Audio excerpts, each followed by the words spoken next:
मुजफ्फर साहब के पास जाकर गुपकार का रुख समझना चाहता हूं।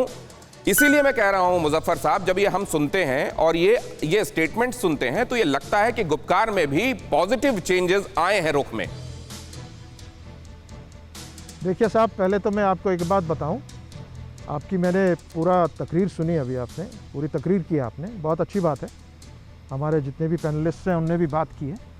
और अभी चूंकि जो मुझे बताया गया था इस प्रोग्राम का विषय है, that is on the initiative of the prime minister for a talk with people from Jammu Kashmir and, और ये बात तो हम इसमें चाइना को, पाकिस्तान को, बहुत लोगों को इधर अंदर में ला रहे हैं, मगर बेसिक जो यहाँ की बात है, जम्मू कश्मीर के लिए बात करने जा रहे हैं। आपने डिलिमिटेशन की बात की, स्टेट की बात की, यहाँ के सिचुएशन की बात की, उस पर थोड़ा बात कीजिए आप।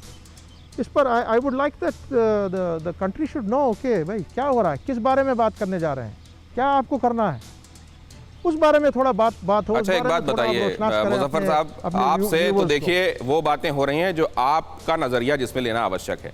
अगर आप मुद्दे को 360 डिग्री देखेंगे तो आपको बात करनी पड़ेगी सिक्योरिटी को लेकर भी, चाइना और पाकिस्तान को लेकर भी। आपसे मैं नहीं कर रहा हूं, मैं आपसे सिर्फ ये जान रहा हूं क्या गुपकार ने अपना रुख बदला है। Number 1, Gupkar invitation, Gupkar as a whole की बात मैं कर रहा हूं। इनविटेशन मिलता है तो जाएगा, अगर कुछ पार्टियों को नहीं मिलता, कुछ को मिलता है, तो आप क्या करेंगे सर? ये सवाल है मेरा। मैं आपको सिंपल आपको जवाब बताता हूं। जैसे जहां तक peoples alliance for Gupkar declaration की बात है, हमारी कुछ एक हफ्ता पहले ही मीटिंग हुई थी, बहुत टाइम के बाद, क्योंकि कोविड का मामला है आजकल, और कोविड के मारे में कश्मीर में भी बहुत ही मारामारी थी।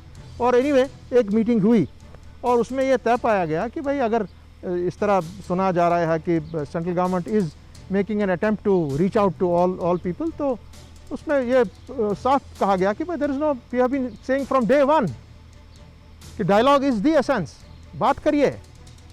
और जो हमने बात, जिसको आप कभी कभी ये लोग जब बात करते हैं गैंग का नाम देते हैं, that should not be done. नहीं, वो तो अभी देखिए आपने कही बात, आपने वो कही बात और फिर उसके बाद यहाँ किसी ने नहीं कही मुजफ्फर साहब, इसलिए उस पर जाने का, उसको फिर से उसको बीच में लाने का कोई मतलब नहीं है। मैं बस आपसे एक बात समझना चाहता हूं कि गुपकार इनवाइट किया जाता है, पार्टियों में से कुछ को छोड़ा जाता है, मान लीजिए। भाई बुरी बात तो सुनिए ना। हाँ, पूरी बात तो सुनिए, मैं बताऊंगा। बताइए। जब इनविटेशन आएंगी सब पार्टीज को, इनविटेशन आएगा आपके जो हमारे पीपल्स अलायंस में लोग हैं, एंड वो डॉक्टर फारूक साहब ने भी आज कहा है, we will meet, we will discuss the strategy, देखेंगे क्या है, फॉर्मेट क्या है। और जहां तक गुपकार का, माने पीपल्स अलायंस की, जिसमें मैं भी एक सिग्नेटरी हूं, वी हैव ऑलरेडी सेड कि भाई जो बात हम करेंगे, वी विल टॉक ऑन। ठीक है, लेकिन आपकी बात से एक और मैं पॉजिटिव लेकर यहां से चलता हूं मुजफ्फर साहब, आपकी बातों से एक पॉजिटिव आ रहा हूं, दोबारा आ रहा हूं। नहीं, एक इंपॉर्टेंट बात बोलिए कि we stand by the declaration that was made on 4th August 2019, that's it, we will talk about that. ये आपने बाद में ये जो आपको शुरुआत में एक्चुअली कहना था वो आपने बाद में कहा, और ये आपने स्पष्ट करने की कोशिश की कि रुख में तब्दीली के तौर पर ना लिया जाए। हम जो डिक्लेरेशन हमने किया था, हम उस पर आज भी कायम है। इसको मैं एक बार फिर से आपके पास लौटूंगा और इसके निहितार्थ समझूंगा, लेकिन मैं अशोक सज्जनहार साहब से एक क्विक कमेंट लेना चाहता हूं। अशोक सज्जनहार साहब, मुजफ्फर साहब का ये कहना है कि इसमें चीन पाकिस्तान क्यों लाया जाए, इसमें तो जो चर्चा होनी थी वो ये कि ऑल पार्टी मीटिंग को बुलाया जा रहा है केंद्र की तरफ से और उस पर चर्चा, क्या ये भी एक पॉजिटिव है कि कम से कम घाटी में अभी एक समझ बनने लगी है कि इसमें स्टेक होल्डर्स कौन है और किसकी चर्चा होनी चाहिए?